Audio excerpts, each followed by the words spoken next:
Is she aware that there's current Liberal MPs sitting on this bench that think I should be in prison for quoting scriptures as a youth leader? You know, I've heard all day long that your charter rights aren't going to be violated, but the Conservatives brought an amendment to the committee that said nothing in this section is to be interpreted or applied so as to interfere with the freedom of expression or the freedom of religion, and the Liberals voted against it.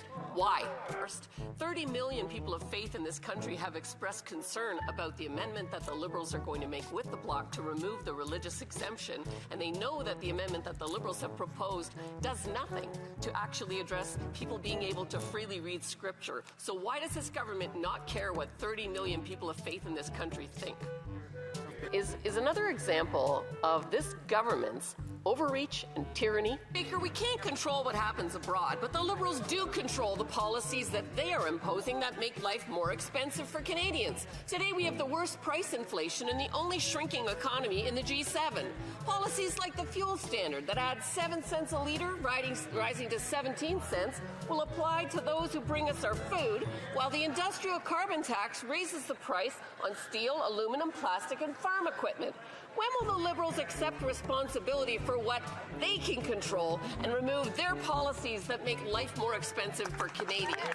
I've had multiple Liberal members that are serving in this Parliament tell me that they think I should be in prison. Speaker, the Emergency Measures Act has been ruled unlawful by the courts twice. The Liberals violated the charter rights of Canadians by freezing their bank accounts when the threat of a national security threshold was never met. They've wasted millions of dollars of taxpayer money, and now they are appealing this court decision for a third time. With an affordability crisis and a jobs crisis, will the Liberals quit wasting taxpayer monies on something that the courts have ruled twice is unlawful? You know, all day long I've sat here and listened to them say, we are the party of the Charter of Rights and Freedoms. Well, you are, Mr. Speaker, what your record says you are, and this government has violated mobility rights of millions of Canadians during the pandemic. They violated free expression under previous bills C11, C18, C63, and now C9.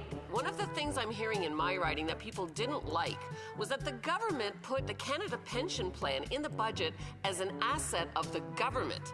That is not an asset of the government. That is money that people and their employers have paid in that they're expecting to get back, and they're worried that the government is going to do with it what they do with everything else, which is spread the money all over the world except where Canadians need it the most. But on this hill, I will absolutely be prepared to die for, Mr. Speaker, to protect religious freedom and freedom of expression in Canada.